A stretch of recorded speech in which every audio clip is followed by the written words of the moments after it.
We are in the introduction of Siddur Zichron Dovid, and we're holding in page 61. Okay? So we spoke yesterday about the Tamid offering and the Ktoret. The Ktoret is super important, generally not for the prayer. And now we have another interesting introduction of Ana Be, the prayer of Ana Be.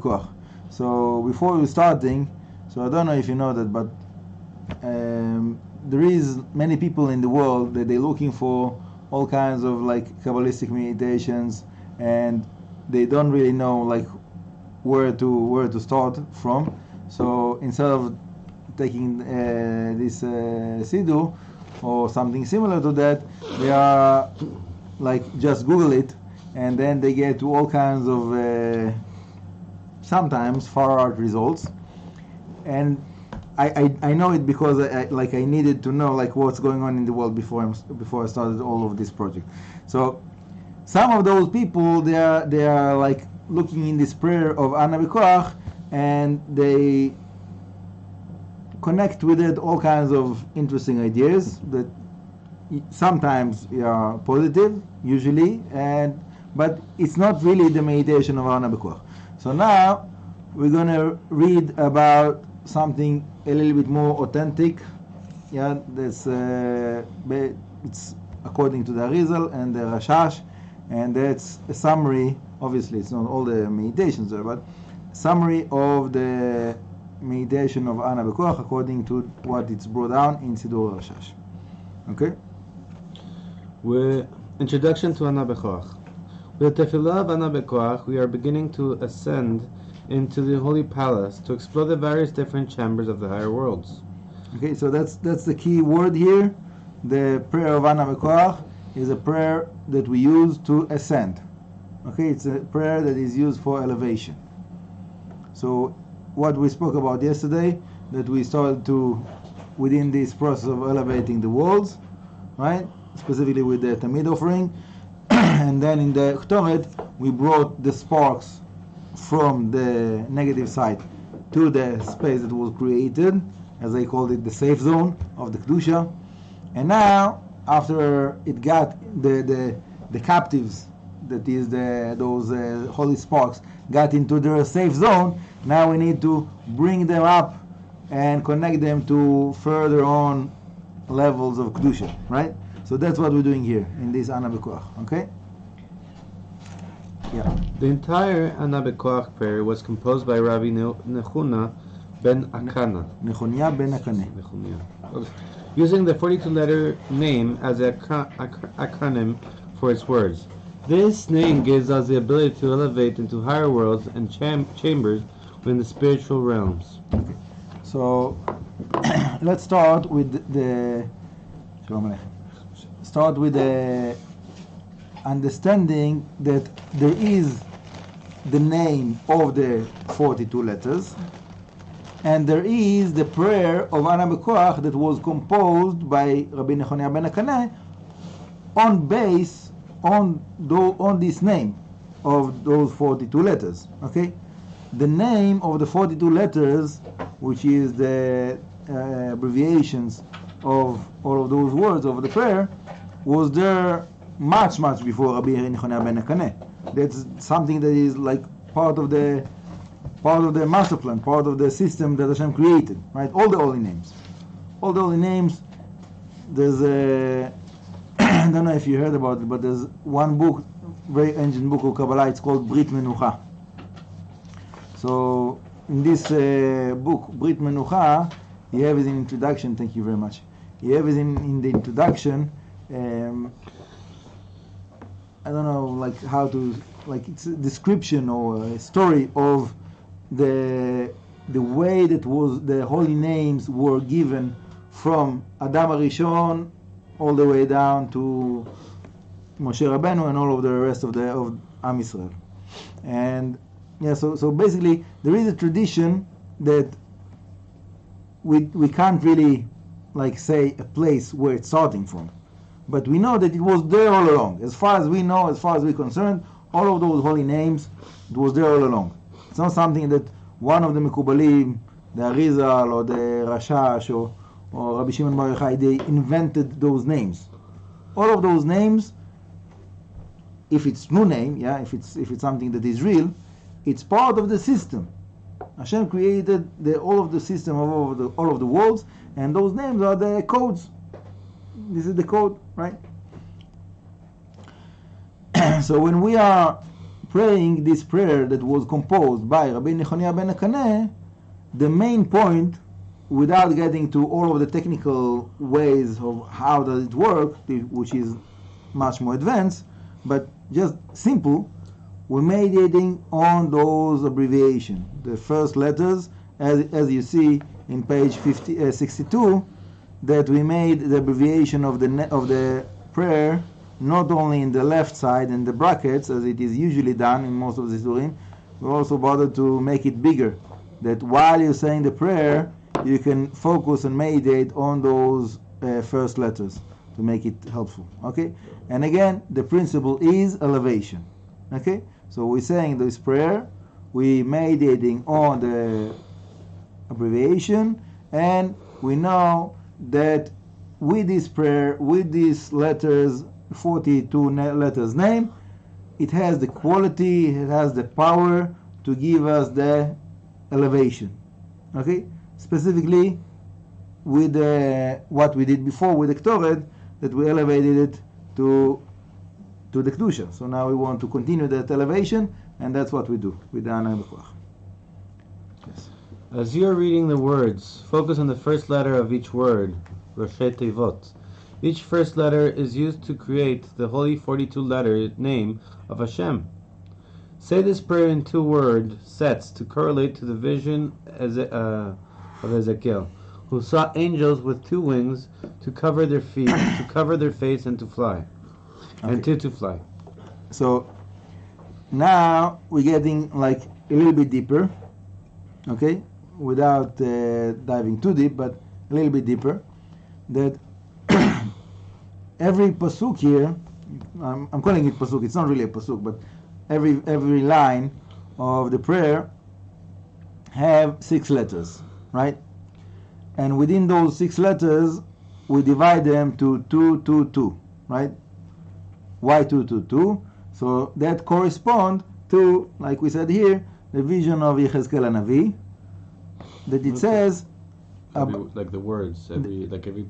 Ana Be Koach, Kama. Gdulat Yamincha, Kama. Tirzu, right? So why 2, 2, 2? Because it says in Yechezkel Ana Be that he saw those angels that are flying, ascending, right? Again, ascending. This is right? the 4-face. No, that's a different vision. Okay. Yeah, so it says that he saw that there was like 6 wings to each of the angels. It says בשתיים יכסה פניו, בשתיים יכסה רגליו, ובשתיים יעופף. Okay, 2 to cover his face, 2 to cover his legs, and 2 to fly with. Right? So basically, this is the order in this prayer. That every line, when we're saying the first 2, is בשתיים יכסה פניו. The second set of 2, בשתיים יכסה רגליו. And the last 2, בשתיים יעופף, is the place of the ascending. So each line 1 wing? No, each line is 1 words. angel. Each 2 words is 2 wings. Each word a wing, basically. 3 actions for each line. Yeah. Okay? Meditate on the first letters of those words. Then move on. For example, as you are saying Ana Be Koach, focus on the Aleph and the Bet, and continue the way through the rest of the text. At the end of each line, meditate on the name that is formed. Okay? Yeah. So, continue. Say the last Each line. of the 7 verses corresponds to 1 day of the week. After finishing all, go back to say the verse of today 3 times. Okay. So this last line is really, to be honest with you, is not from the Arizal, is the Ben Ish Chai. Okay? So this Siddur, like I said a few times, is following the teachings also of the Ben Ish Chai, that is basically basing himself on the Arizal, but he have some additions. Okay? So this is one of them. But there is a source in the Arizal. The Arizal says about when we're saying the Ana Be Koach in the bedtime, Shema, So he says it there, to say over 3 times the pasuk of the day within the 7 days of the week. Yeah. So the Ben Ish Chai copy paste it to every time we're saying Ana Be Koach, basically. Okay, and there's no harm. Yeah, actually it's a meditation for itself, just the line of the day. Yeah. So that would be Nagibosh. For example, yeah. Right. So whose idea was it to do the two, whose idea is that? That's Arizal. That's brought down in the Arizal. Okay, that's good. Yeah. Okay. So now after we finished with that, so we got to the next meditation, which is the Holy Palace meditation. You see in page 63, following page. Is an image. Yeah. So here we're starting the Holy Palace meditation, and this is in the terms of the Arizal, that's called Heichalot. Heichal is a chamber. And we have in the introduction of the Siddur, we have a whole section that speaks about the Holy Palace meditation and the Heichalot, the structure of the Heichalot. So whoever wants to see like the full picture of that should be learned in the beginning of the Siddur.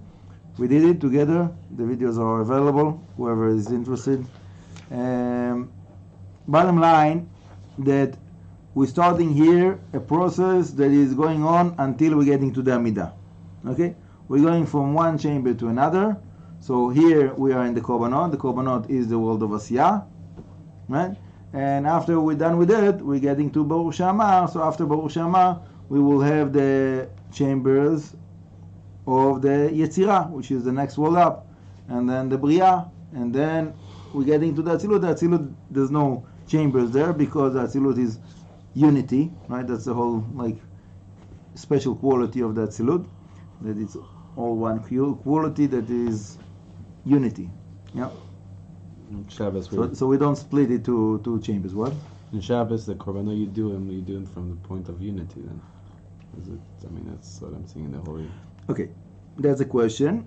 How does it what's about Shabbat? Because we know that in Shabbat we are in the world of Atzilut, the whole prayer. So the answer is that also within Shabbat there is the Asiyah, Yetzirah, Bria, Atzilut of the Atzilut of Shabbat.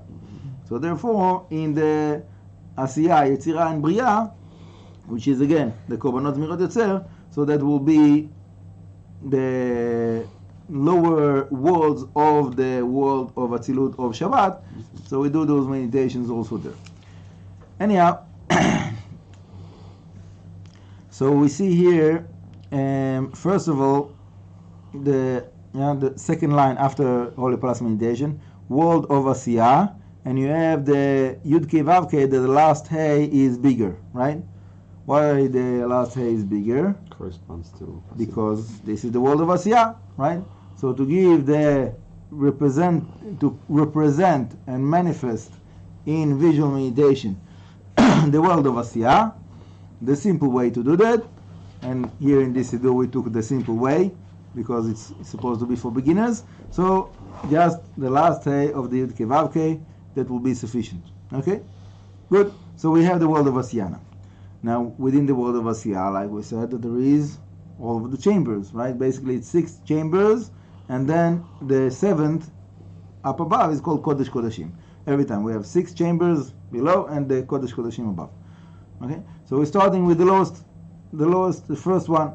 The first chamber is called Livnat Sapir. Okay, and we have our Nefesh. Why our Nefesh? Why only Nefesh? Because we're in the world of Asiyah, right? So if you look on the chart in the beginning of the Siddur, so you'll see that the last Hey, which is the world of Asiyah, that will be Nefesh, right? So we have our Nefesh going up within the chambers of the Asiyah. Okay? Beautiful. Baruch Hashem. So we're going into the first chamber, which is Livnat Sapir, which correspond to the Sfirot Yesod and Malchut. And flip the page, we're moving along. This is the prayer of, what prayer is this? This is Izeo Mekoman. Which is a korban. There's a korbanot, yes. Right, It's a korban. Mishnah, the 5th chapter of Mishnah Zichron.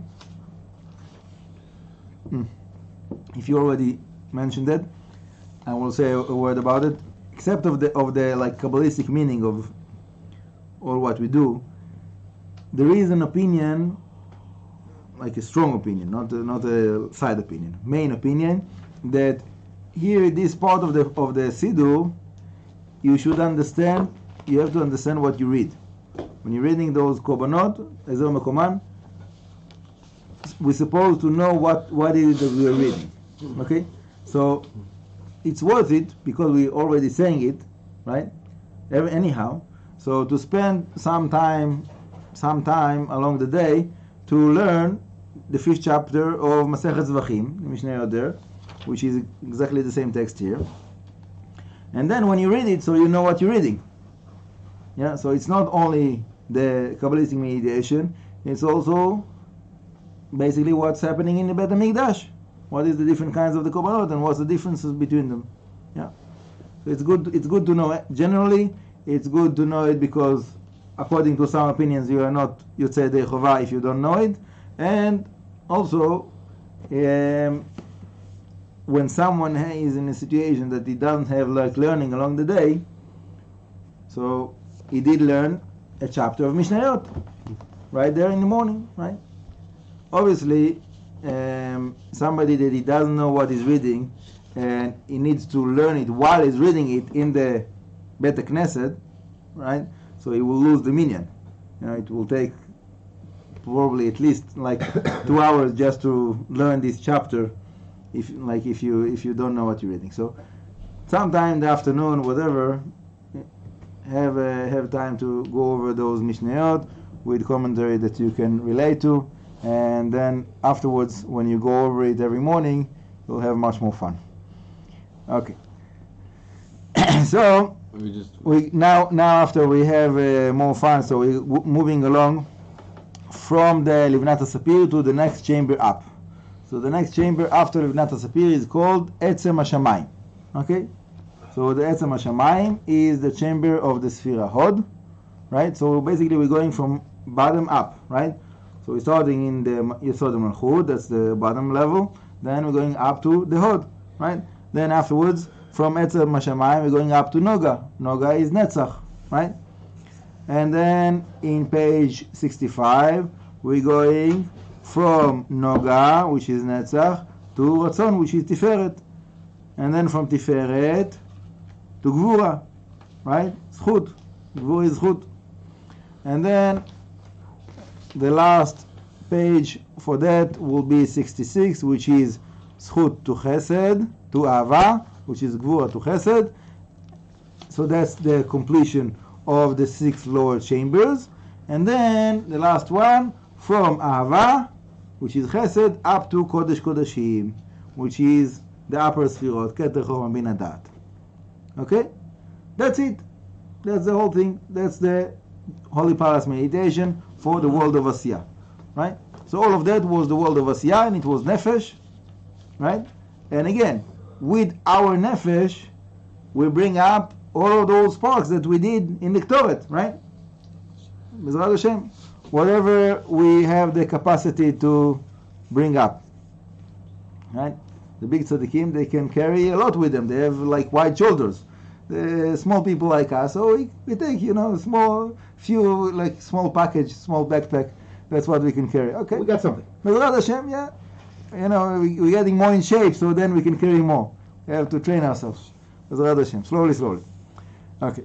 So now, after that, we have the Rabbi Ishmael that I didn't really write introduction here, even though I should have, so maybe for the next edition. But obviously, something like very simple that you can see is 13, right? What is 13? We know 13 attributes of mercy, right? Sure. So we had it in the Netilat Yadayim, and we're having it here in Rabbi Ishmael, and we're going to have it later on through the prayer. Every time we're having like 13 every time we have this thing, because why? We need a lot of mercy, right? Hashem should mercy on our soul. to help us to do all of those things and to be successful with it, right? Rabbi Ishmael is a Tana. Rabbi Ishmael is a Tana, right? Yeah. By the way, if you're already asking, so Rabbi Ishmael is one of the rabbis of Rabbi Akiva and Rabbi Nehonia ben Hakane. So we mentioned Rabbi Nehonia ben Hakane for the Ana Be Rabbi Ishmael was one of his rabbis, and also Rabbi Ishmael, there's a chapter, not a chapter, like a little book that is called Pirkei Avot. Like literal translation is the chapter of the chambers.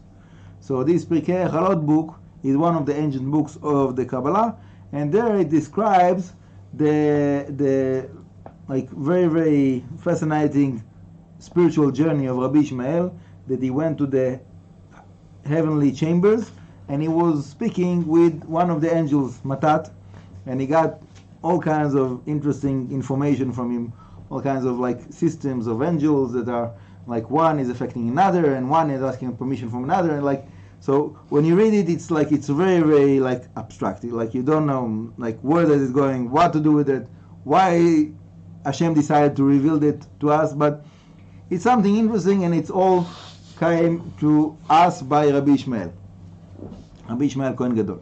And also we know that the Zohar is done by Rabbi Shimon Bar Yochai, which is a student of Rabbi Akiva, which is a student of Rabbi Ishmael Kohen Gadol, right? So also there we have a connection of the lineage of the Kabbalah that we received, right? The main book of that we like the source of our Kabbalah of the Arizal is the Zohar. So it's the same lineage. Anyhow, so we say this Braita of Rabbi Ishmael, and then we say Kaddish, right, in page 68. So now we can learn a little bit of halachot of Kaddish, and then we'll speak a little bit about the meditations of the Kaddish. One cannot say Kaddish unless there are 10 people, including the Chazan, who are in one place. Even though 4 of them are still in reciting the Shmoneh Esrei prayer, we can suffice with the majority of the minyan who can answer and say Kaddish. Okay? There is many opinions about it. I'm not going to go into all of the different opinions, all of the different arguments. Just like You read a whole book, halachot of Kaddish. we want to make it simple, to keep it simple. It's a Siddur, it's not a halacha book, but you know, just so that's like you have that, you have what to rely on. Okay. If some of the minyan are in one room and some of them are in another room, they do not join even if there is an open door between them. A boy who has reached the age of 13 can join the minyan. Also a deaf person who speaks and does not hear, or a mute who hears and does not speak, can join the 10. Even one who shaves with a razor can join even though he transgresses a prohibition of the Torah. Okay, once again, there's many opinions about it. I'm not going to go into all the different arguments, but there is what to rely on. Okay, let's go down. All of those halachot, they have a source. Generally, this, like I said, the halakha part of this Siddur is according to Ben Ish Chai. Okay, if you have like a rabbi that is telling you don't follow the Ben Ish Chai, okay, so you ask him what to do, fine. But generally, the Ben Ish Chai was a big man, was the rabbi of Baghdad. There's probably thousands, if not millions, of people that are following his way. So definitely, you have what to rely on. You're covered. This point that says even one who shaves with a razor. It's a special point. That's Ben Ish Chai? No, it's for him. It was like that was the case. Today you can say many other things. Even. He doesn't have his phone blocked. The point is that someone that he goes against like a clear halacha and he's not keeping the Torah laws, but he's Jewish, so he wants to join a minyan. So there is opinions that says we don't join him, but we go with the lenient opinion we too. need him to join us to say Kaddish. Right? So we want. Exactly. We take him. Yeah, we take him for us, and also we take him for him. Someone that he knows that you join him to the minyan, so he will come to the minyan, and then he might start keeping the Torah. If somebody knows that you're not going to join him to the minyan, so probably he won't come to the minyan because it's insulting, and then like he will say wherever he is, right? So So we want all the sparks to come up. We want all the Jews to elevate, right? So trying to be lenient, to be able to. I think he's saying, like, if you're sending outside trying to find people to say Kaddish, that like you can just grab any. If he's Jewish, you can just grab him because it's good enough. Yeah. I think that's what I'll tell you a little funny story that like about 20 years ago I was in Melbourne for a while, and I was there like helping. There was a minyan that he was like a kiruv minyan in Shabbat morning, and like we were starting the minyan and we hoped that we'll get the minyan for Ishtabach because we didn't have a minyan. We got to Ishtabach and we were missing one. Can't continue. We have to say Kaddish. We don't want to continue without a minyan. So the rabbi was sending me to find a minyan. I don't know. Like I went outside of the building. I'm looking right, left. Like I don't know where to go. I'm starting to walk, and I find myself like in a shopping street, and full of traffic and people. This that. Are you wearing a towel? I didn't know what. I think I did. I'm not sure. Anyhow, I don't know how it happened, but somehow I found myself inside of a vegetable shop, and I'm looking on a person that is about to pay for vegetables that he got, and somehow I got the idea that he's Jewish. I don't know how, but I asked him, like, are you Jewish? He said, yes. I said, come with me, I need you. I took him from the vegetable shop with his vegetables, with his shopping, back to the minyan, and he stayed. He stayed for the whole thing. So that was that's extreme experience about grabbing someone that is not there yet, but Bezrat Hashem, I hope that today is fully there. Bezrat Hashem. An ostracized person who was rejected by the court because of a sin, or a man who is an onen, one of his close 7 relatives died and is still not buried, and a drunk who cannot speak before a king cannot join. Okay, so that's something that we cannot be lenient about. That's like a clear halacha. Those people are not joining a minyan, but it's not something that is like insulting anyone. Just that's that. What if he's so drunk he falls asleep? Because a sleeping guy can have for a minyan. That's an interesting question. A person that is also a drunk and also asleep, I don't think that we can join him to the minyan. The sleeping person, the reason that we're joining him, because like theoretically you can wake him up and he will function. But this guy, you can't wake him up. But he won't function. He's out. Whatever. Like usually, like someone that is so drunk that he fall asleep from his like drunkenness, so he's out. It wouldn't work, probably. Anyhow. But if you could wake him up, he couldn't do it, so it doesn't matter. You're covered on both sides. Right. Okay.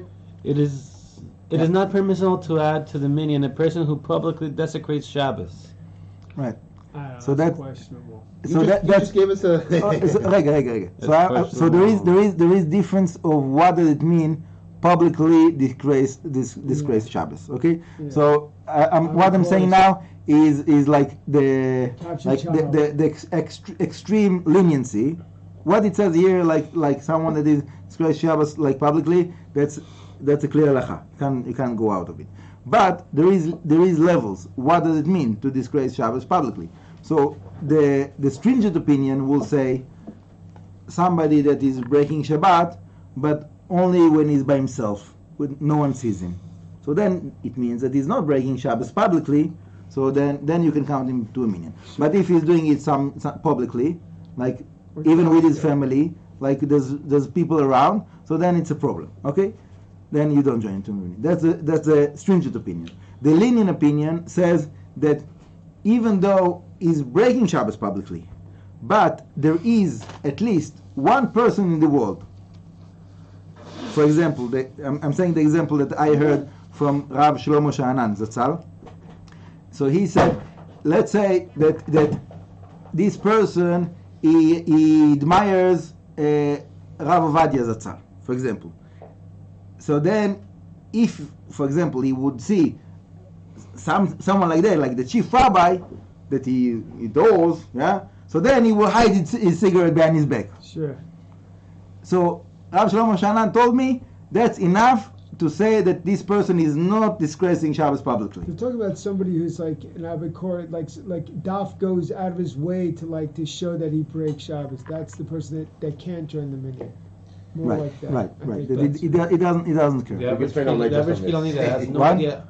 So a lot of people that have no idea any respect for any rabbi because they have no idea what the rabbi Captured represents child. or anything.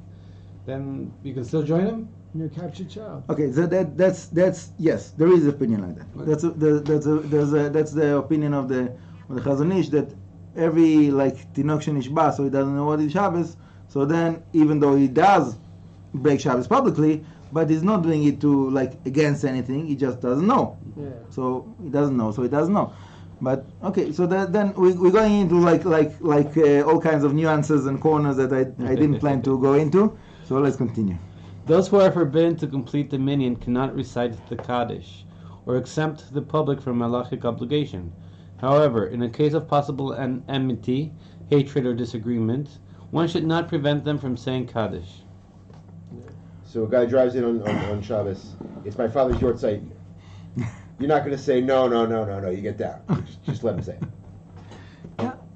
There is people that they hold it's not like far out opinion. It's brought down in the Mishnah Berurah, but I didn't see many people that are following that. But there is opinion that brought down in the Mishnah Berurah and Berurah Halacha specifically that says that you can have only one person in the minyan says Kaddish. You can't have like two and more people saying it together. The Zilbermans are. What? The Zilbermans hold that. So there is In Chutz, it's fairly common.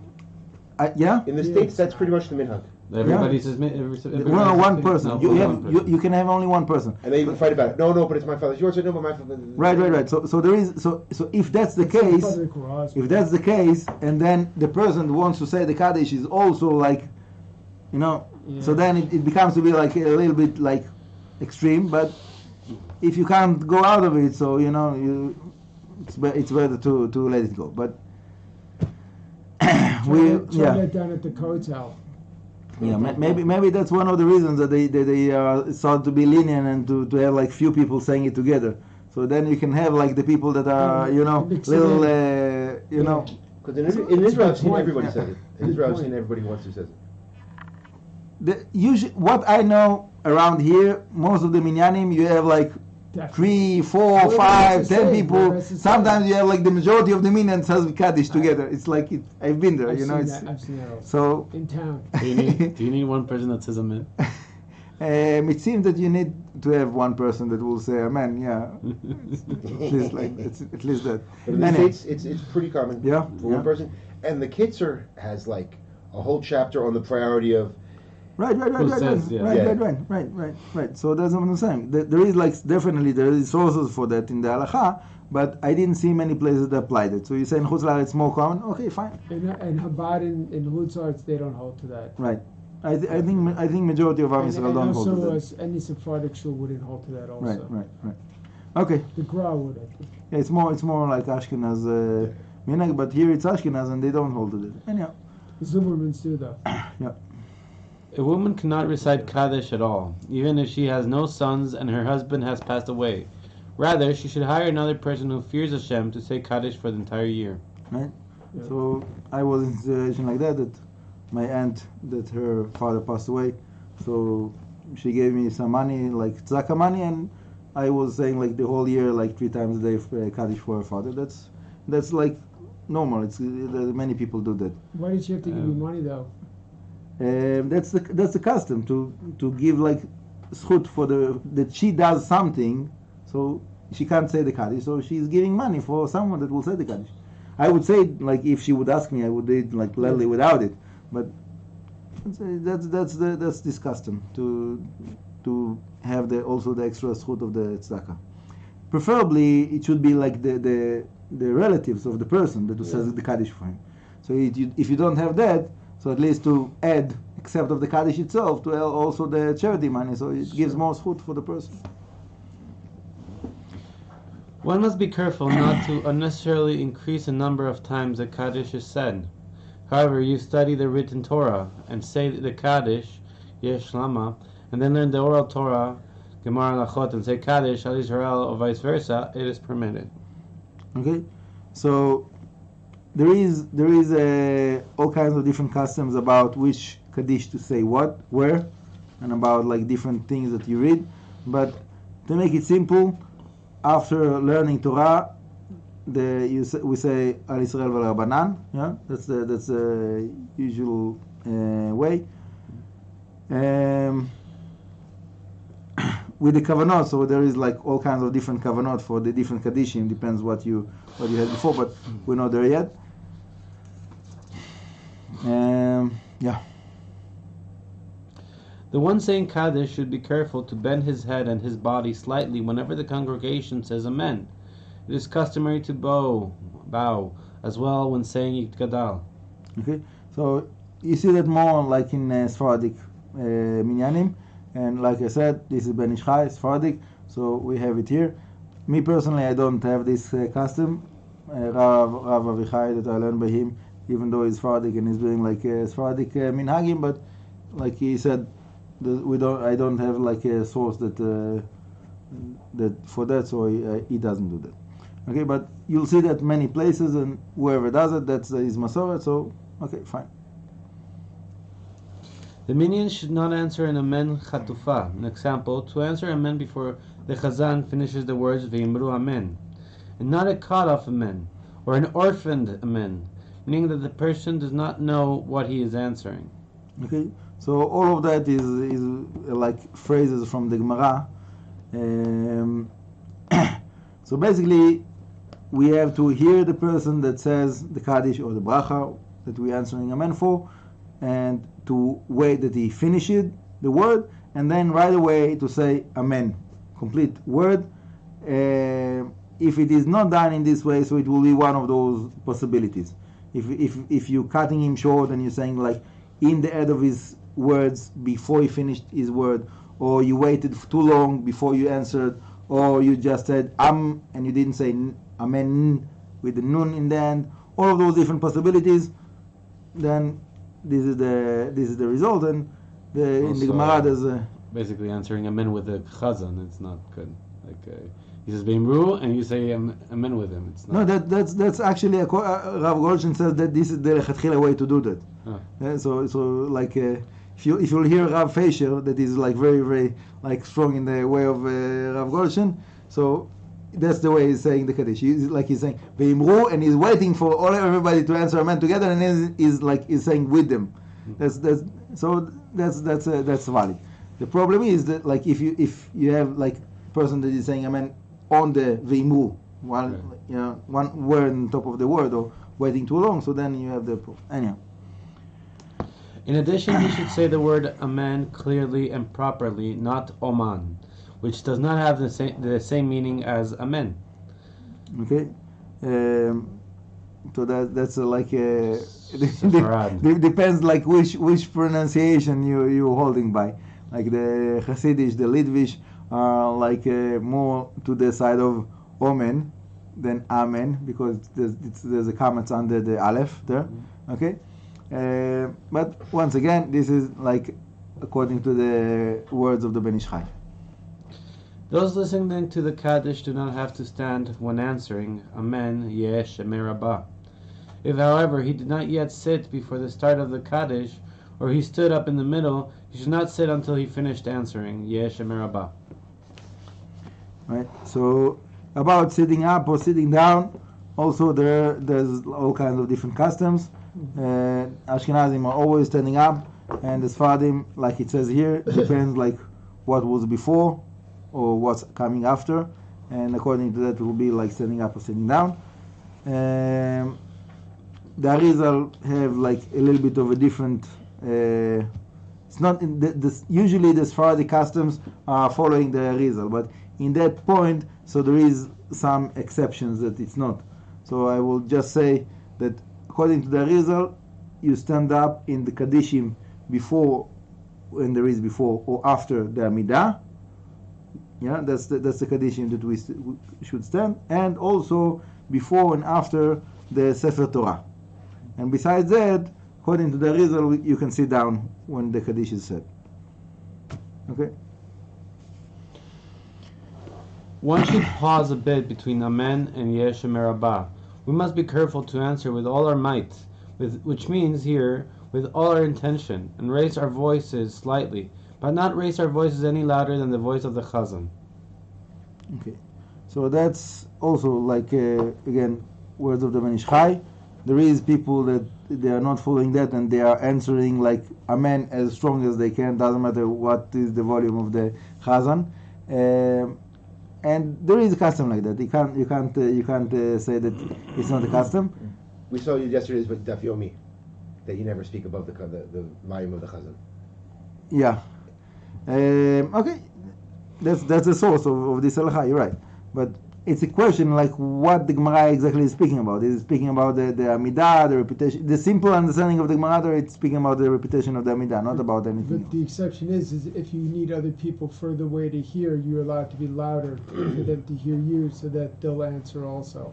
There's a leniency for that will be another problem that they answering Amen and they didn't hear the Kaddish. So they answering Amen because you answers Amen. Right. So then But it's in not Egypt, it's not they so simple. used I know. flags. Alexandria, I know. So they use flags.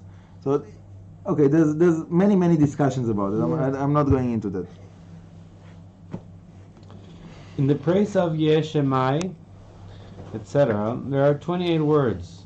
So it is necessary to answer until the Miran Baalma.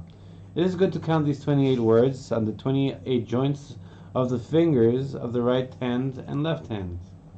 Okay, so you have 14 joints in the fingers, yeah. So that's 28. But you have to be practice with that to do it like quickly.